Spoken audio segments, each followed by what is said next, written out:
There's a parable in the Bible that a lot of people have heard, but very few actually apply it. It's called the parable of the talents. And before we get into it, I want to put this to rest real quick, because this is where a lot of people miss the whole point with the parable. When the Bible uses the word talent in this parable, it's not talking about a skill, like what you're good at. A talent in this context was a unit of money. And in these times, it wasn't just a little bit of money, it was a lot of money. Depending on the weight and the metal it was measured in, a talent could result in 15 to 20 years worth of wages for a regular working man. Think about that for a second. That's not pocket change, that's not a bonus. One talent could literally represent somebody's lifetime worth of labor. So in this parable, when the master hands out 5 talents, 2 talents, 1 talent, he wasn't handing out spare change. He was entrusting his servants with significant resources, literally life-changing money. And that, to paint the picture, is the setting that we're walking into. And the setting matters. The parable comes from Matthew chapter 25, verses 14 through 30. In this parable, Jesus isn't just telling a random story. He's telling his disciples about the kingdom of heaven.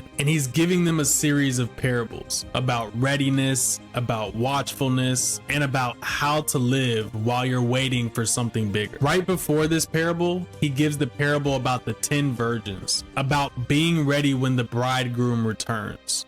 And right after this parable, he describes the final judgment, the sheep and the goats. So this wasn't a one-off teaching about money.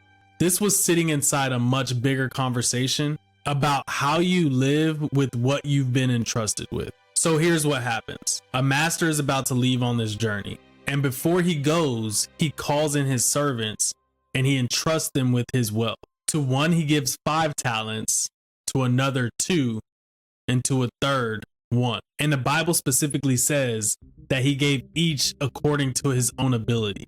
So in reality, he wasn't setting anybody up to fail, and he wasn't asking anybody to handle more than what they were equipped to handle. He gave to each servant what he believed that they could steward, and then he leaves. Now, fast forward, time passes, and the master comes back. And the first thing he does is call in his servants to settle his accounts, which in plain English means, what did you do with what I gave you? The first servant, who received the 5 talents, had put his money to work. He invested it, he traded it, he put it in motion. So he walks in and says, Master, you gave me 5, I turned it into 10. Same thing with the second servant, the one who was handed 2 talents. Master, you gave me 2 talents, I turned it into 4. And the master's response to both of them was the exact same thing. Well done, good and faithful servant. Enter into the joy of your master. Same praise, same reward, same welcome. And this is a detail a lot of people miss. The master didn't reward them on how much they ended with. Remember, one had 10 talents to return and the other had 4 talents to return. He praised them for what they did with what they had. However, the third servant walks in, the one who was given 1 talent, and his speech was completely different. In Matthew chapter 25, verses 24 through 25, it says this: Master, I knew you to be a hard man, so I was afraid, and I went and hid your talent in the ground. Here, you have what is yours. And he hands it back to his master exactly as he had received it. And the master's response is harsh. He calls him wicked, he calls him lazy, and he takes the talent from him and gives it to the servant who had 10. Now, the first time I read that, it felt heavy. It can almost feel kind of harsh. Like, wait, he gave it back. He didn't lose any of it. Why is the master so upset? And that is literally the entire point. The true problem was that he literally did nothing with it. He didn't take a bad swing. He didn't try a venture that failed. He literally didn't even try. He just buried it. And notice what the master actually says to him. In Matthew chapter 25, verse 27, he says, you ought to have put my money with the bankers, and at my coming I would have received what was my own with interest. Even the master acknowledges that the lowest risk, simplest option available would have been to put his money somewhere where it could earn interest. So in reality, this isn't a story about reckless risk. It's literally a story about motion, doing something, because doing something is always better than doing nothing. It wasn't the loss he was judging, it was the laziness. And notice something else. The servant told us exactly why he did what he did. He said, I was afraid. Not I didn't know what to do, not I tried this and it didn't work, not even life happened. Literally fear. And that's the piece that connects this parable to every person watching this video right now, because fear is usually the reason that people bury their money instead of stewarding it. And this actually ties into something that I want to hit on real quick. Y'all know, if you've been watching any of my videos for a while now, you know that I love to use analogies to make things hit home for people. But one of my favorite YouTubers out there, his name is Dan Martell. I like to use analogies, but one of his specialties is using acronyms. And one of my favorite acronyms that he broke down was fear, as false evidence appearing real. And when I heard that the first time, it stuck with me, because so much of what we're afraid of isn't even really what is. It's based on what we think might happen. And now let's look back at that third servant again in the parable. He assumed his master was a hard man. He assumed he couldn't handle the responsibility. He assumed that the risk of losing was bigger than the risk of doing nothing at all. But if you notice something, none of that was actually true. Before he left, the master gave to each according to his own ability. That's not harshness, that's trust. The fear wasn't based on the master. The fear was based on evidence that wasn't even real. Literally, false evidence appearing real. Fear disguised as caution is still fear. And I want to be really careful here, because a lot of people hear this parable and they swing too hard in the opposite direction. They take it as, oh, so I'm supposed to take every risk that I can, when in reality, that is not what this parable is teaching. But the opposite is just as dangerous, because a lot of us today think that we're being responsible simply because we're saving. And don't get me wrong, saving is responsible and saving is definitely important.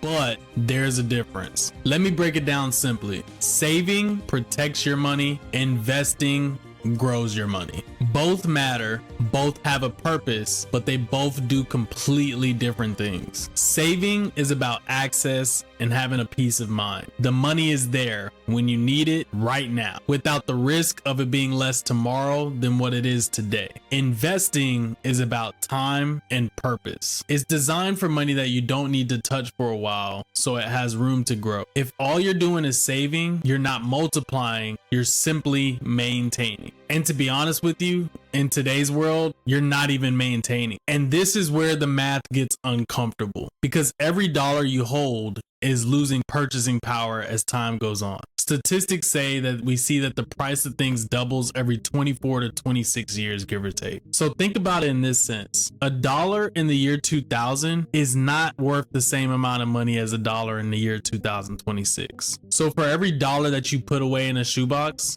it will typically buy less and less every single year, and meaningfully less 10, 20, and even 30 years from now. It feels like your money is sitting still, but in reality, it's moving backwards. Because in reality, cash that isn't working is actually losing. Because every dollar that you don't invest is a dollar that you could have had working for you, but it currently isn't. So you're paying a price twice. Once to inflation and once to growth. You could have had, but you gave up. So if we take it back to the parable, the buried money doesn't even stay even. It falls behind. And just like the servant, a lot of these decisions that hold people back, they all boil down to fear. People hear investing and they think, I don't want to lose it. I want to play it safe. And trust me, I understand that. Markets drop, things can feel uncertain, and the last thing anybody wants is to see their hard-earned money disappear. But here's the question you have to wrestle with. Is what feels safe actually safe? Because safety that slowly drains you isn't truly safety. It's just a slower version of losing. So how do we find this balance? One of my favorite things I tell my clients is this. Money is designed to allow you to sleep at night. It is not designed to give you anxiety. However, I believe everybody has what I refer to as a freak out amount, which my description of a freak out amount is the amount that somebody sees when their checking or savings account drops below a certain threshold and they do start to have some anxiety build up about their money. Now, this amount is different for everybody. I think the standard 3 to 6 months worth of your bills saved up is a standard emergency fund that everybody should have. And it depends on the type of person that you are. My wife, for example, she likes having money in a savings or a checkings account readily available. Just opening up the app on her phone and seeing that amount in there is what makes her comfortable and allows her to sleep at night, which is important. However, in the financial industry, everything has a give and a take. So every dollar that's not working for you, in essence, is working against you. So again, that begs the question, how do we find the balance? The perspective that I usually take with my clients is, what is that freak out amount for your situation specifically? In my opinion, anything over that freak out amount, we should really look at allocating that towards something that's going to work for you versus sitting idle and collecting dust. Because in reality, money is a tool. It's not a trophy. And tools are designed to be used. And when money is just sitting, when it's buried, when it's parked, when it's saved, it's not being faithful to its purpose. So when you go back and read that parable, I want you to notice something. It's not about how much each servant started with. Nobody got in trouble for having less. Nobody got praised just for having more. The question the master asked was the same question across the board. What did you do with what I gave you? And that is the question that I want everyone to sit with today. Because it's not how much do I have, it's am I multiplying it or am I burying it? Real stewardship isn't just about protecting what you've been given. It's also about growing it responsibly, intentionally, and in alignment with your life specifically. It means having enough saved to allow you to sleep at night and putting the rest in position to build you something for your future.